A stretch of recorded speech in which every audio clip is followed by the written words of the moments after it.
마태복음 22장 37절에서 40절까지 말씀을 다 같이 읽겠습니다.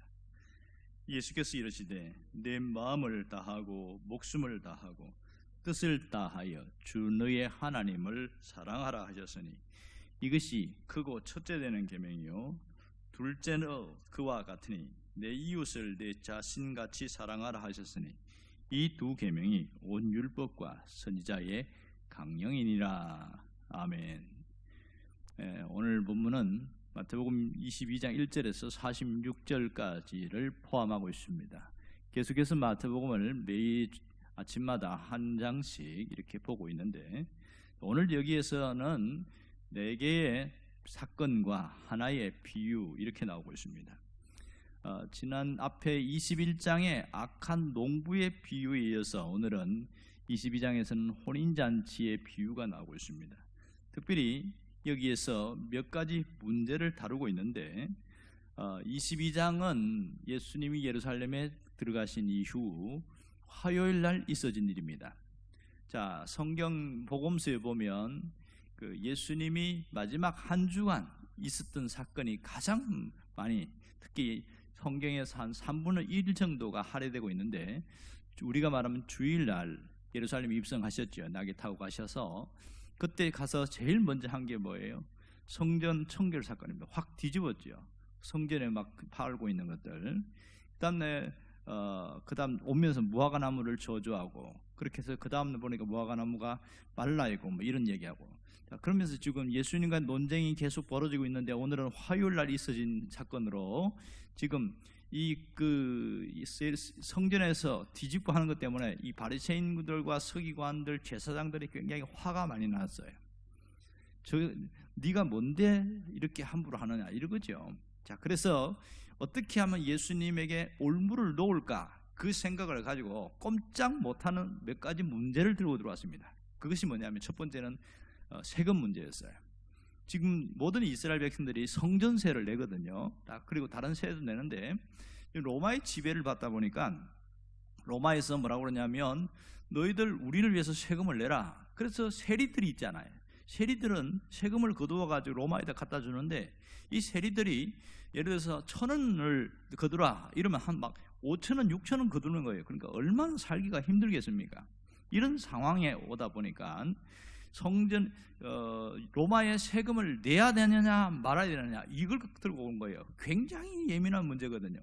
만일 세금을 내라 그러면 예수님이 하는 이게, 유대인들 안 그래도 지금 이거 세금 때문에 굉장히 불신이 많은데 어떻게 로마의 앞잡이가 되느냐, 이렇게 돼버리거든요. 그럼 세금을 내지 마라 이러면, 안 그래도 지금 예수님이 사람들을 몰고 다닌다는 소식 때문에 로마 정부가 굉장히 예민해 있어요. 이 사람은 반정부 주도 세력이다. 그래서 로마 군인들이 죽일 수 있는 꼼짝 못하는 사건을 갖고 왔어요. 이거 어떻게 대답해야 됩니까? 근데 예수님은 기가 막힌 얘기를 하는 거예요. 혹시 너희들이 그 세금을 내는 동전 갖고 있냐? 그러면서 동전 좀 내봐라. 그러니까 탁 가져오니까 여기에 동전이 있는데 가이사의 초상화가 들어있는 거예요, 동전이. 그러면서 이렇게 말해요. 가이사의 것은 가이사에게 내고 하나님의 것은 하나님에게 내라. 이렇게 한 방 먹였어요. 자, 유대인들은 2가지 동전을 써요. 하나는 앞뒤에 아무런 형상이 없는 동전이 있고, 또 하나는 동전의 황제의 초상화가 있는 게 있어요. 그러니까 유대인들이 성전에 내는 세금은 아무 형상이 없는 것, 이것을 사용하고 있고요. 그리고 세금으로 내는 것은 바로 이 황제의 초상이 있는 걸 냅니다. 놀라운 것은 당시에 있는 바리새인들이 이 황제의 초상이 들어있는 로마 화폐를 쓰는 것을 경멸했고, 이런 거 들고 다니는 것을 싫어했습니다. 그런데 얼떨결에 드러내는데 보니까 세상에 자기들이 경멸하고 무시하는 그 황제의 초상이 들어있는 그 화폐를 들고 있다는 것은 뭐냐면, 그들이 말로는 하나님을 섬기고 로마에 무시하고 경멸하고 이런다 하면 실제로는 로마에 충성하는 사람들이에요. 자기들의 기득권을 위해서. 그게 여실히 드러난 겁니다. 그래서 이게 가이사의 것이면 가이사에게 내라, 세금 내는 게 맞다. 그리고 하나님의 것은 하나님에게 내라, 이렇게 이야기하는 거예요. 왜 이렇게 말했을까요? 그것은 지금 이들이 예수님에게 올무를 놓으려고 한 자들이 가이사에게는 충성을 하면서 실제로는 하나님에게는 제대로 충성을 하지 않는 것을 여실히 드러내고 있습니다. 그래서 하나님의 것은 하나님에게, 이렇게 말한 것은 하나님께 정말로 제대로 된 충성을 하고 있느냐, 너 스스로 한번 점검해봐라, 이 얘기를 하고 있는 거예요. 꼼짝 못하지요. 그 바리새인들이 이중적인 모습을 지적하니까 옆에 누가 나왔냐면, 가만히 듣고 있다가 이 바리새인들이 꼼짝 못하니까 사두개인들이 나온 거예요. 사두개인들이 가서 뭘 이야기하냐면, 부활이 있느냐 없느냐 당신이 대답해봐라, 이렇게 이야기한 거예요. 그러면서 한 예를 들고 왔는데, 한 집에 형부터 7 형제가 있는데, 결혼을 해서 첫째 형이 자식을 못 낳고 죽었어요. 둘째, 셋째, 마지막 7째까지 그렇게, 그래서 결혼을 못하고 죽었는데, 거기에 유대 사회에서는 형사 취수 제도, 또 다시 말하면 계대 결혼이라는 게 있습니다. 자기의 가문의 대를 잇기 위해서 형이 자식을 못 낳으면 동생이 형수와 하룻밤을 자고, 그래서 자식을 낳아주는 그것이 제도가 형사 취수 제도가 있어요. 이것은 반드시 해야 되는 일입니다. 그러면 뭐라고 그러냐면, 죽었을 때 같이 천국에서 만나면 이 부인은 누구의 아내입니까? 이렇게 묻는 거예요. 참 까다로운 문제지요. 그때 예수님이 정확하게 이야기하는 거예요. 천국에는 결혼하고 이런 게 없다.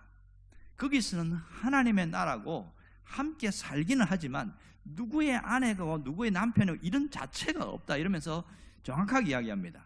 왜 이렇게 질문한 줄 아세요? 사두개인들은 부활을 안 믿습니다. 바리새인들은 부활을 믿는데 사두개인은 아예 믿질 않아요. 그래서 오히려 이 문제 때문에 서로 바리새인들과 사두개인들이 이 종교적인 문제로 서로 치고받고 싸우는 이런 일들도 벌어지게 되어진 겁니다.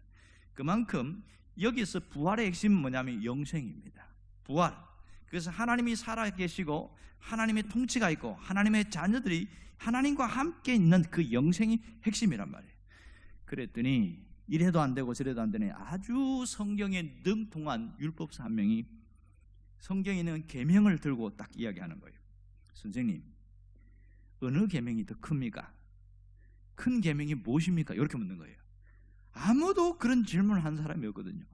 왜냐하면 계명을 줄이면 10계명이거든요. 축소시키면.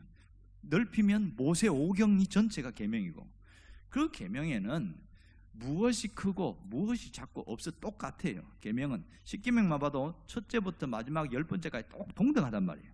그런데 이 머리 좋은 아주 성경에 해박한 지식이 있는 율법사가 와서 뭐가 더 큰 계명이니 당신이 한번 얘기해봐라, 뭐 이렇게 이야기하는 거예요. 그랬더니 예수님이 아주 명쾌하게 이야기합니다. 하나님을 사랑하라, 이것이 가장 큰 계명이고, 그 다음에 두 번째는 내 이웃을 내 몸과 같이 사랑해라. 이 두 가지가 동등하게 중요한 계명이다. 그러면서 온 율법과 선지자의 강령이니라, 이렇게 이야기하는 거예요. 이 율법사가 그런 말을 한 번도 들어본 적이 없거든요.